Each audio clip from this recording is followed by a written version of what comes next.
எல்லாருக்கும் வணக்கமுங்க. Welcome to cooking lifestyle. Hello friends, இன்றைக்கி நாம் சேமியா வச்சு ஒரு சூப்பரான சிக்கன் சேமியா பிரியாணி செய்யலாமா? வாங்க வீடியோக்குள்ளே போகலாம். முதல்ல ஒரு கடாயில் கொஞ்சமாக ஒரு 2 ஸ்பூன் நெய் ஊற்றிக்கலாங்க. அதில் நமக்கு தேவையான அளவு, நான் இன்றைக்கி 1/4 கிலோ அளவு சேமியா எடுத்திருக்கேன். சேமியாவை நல்ல பொன்னிறமாக வர வரைக்கும் நம்ம வறுத்து எடுத்துக்கலாங்க. இப்போது அதே கடாயில் கொஞ்சமாக ஆயில் சேர்த்துக்கலாங்க. அதில் பட்டை, கிராம்பு, பிரியாணி இலை, கல்பாசி, அப்புறம் ஏலக்காய் சேர்த்து நல்லா கொஞ்சம் செவக்கிற அளவுக்கு வறுத்துக்கலாம். அதில் 2 மீடியம் சைஸ் பெரிய வெங்காயம் நறுக்கி வச்சுருக்கேங்க.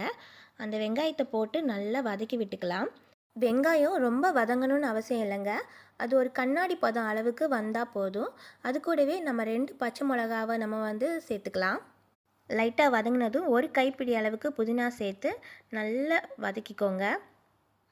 வெங்காயம் புதினா நல்லா வதங்கினதும் நம்ம கட் பண்ணி வச்சுருக்க ஒரு பெரிய தக்காளி பழம் சேர்த்து நல்லா வதக்கி விட்டுக்கலாங்க.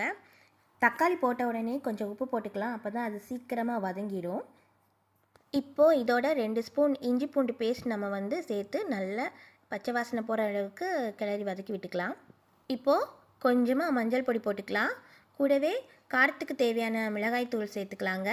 நான் இதில் பிரியாணி மசாலா ஆட் பண்ணியிருக்கேன். உங்கள்கிட்ட சிக்கன் மசாலா இருந்தாலும் நீங்கள் ஆட் பண்ணிக்கலாம். நல்ல டேஸ்ட்டாக சுவையாக இருக்கும். நல்லா மசாலா வடை போகிற வரைக்கும் நல்லா வதக்கி விட்டுக்கலாம். இப்போது இதில் நான் 1/4 கிலோ அளவு சிக்கன் ஆட் பண்ணிக்கிறேன். சிக்கன் சேர்த்து நல்லா வதக்கி விட்டுக்கலாம். வெங்காயம் தக்காளி பழத்து கூட நல்லா அது வெந்து நல்லா சுண்டி வருங்க. அப்படியே 2 நிமிஷம் விட்டுடலாம். சிக்கன் இப்போ பாதி அளவுக்கு மேலேயே நல்லாவே வெந்துருச்சு. இப்போ நம்ம சிக்கனுக்கும் சேமியாவுக்கும் சேர்த்த மாதிரி 2 கப் தண்ணி ஆட் பண்ணிக்கலாங்க.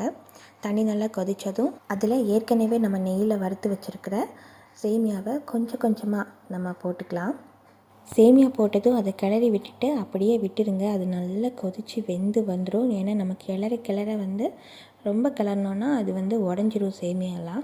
அதுக்காக தான் சொல்கிறேன். அப்படியே 2 நிமிஷம் விட்டிங்கன்னா சூப்பரான சுவையான சேமியா ரெடி ஆகிடும். லாப்பில் கொஞ்சமாக ஒரு ஸ்பூன் நெய் தூவி அப்படியே கிளறி இறக்குனீங்கன்னா சுவையான சேமியா பிரியாணி ரெடிங்க.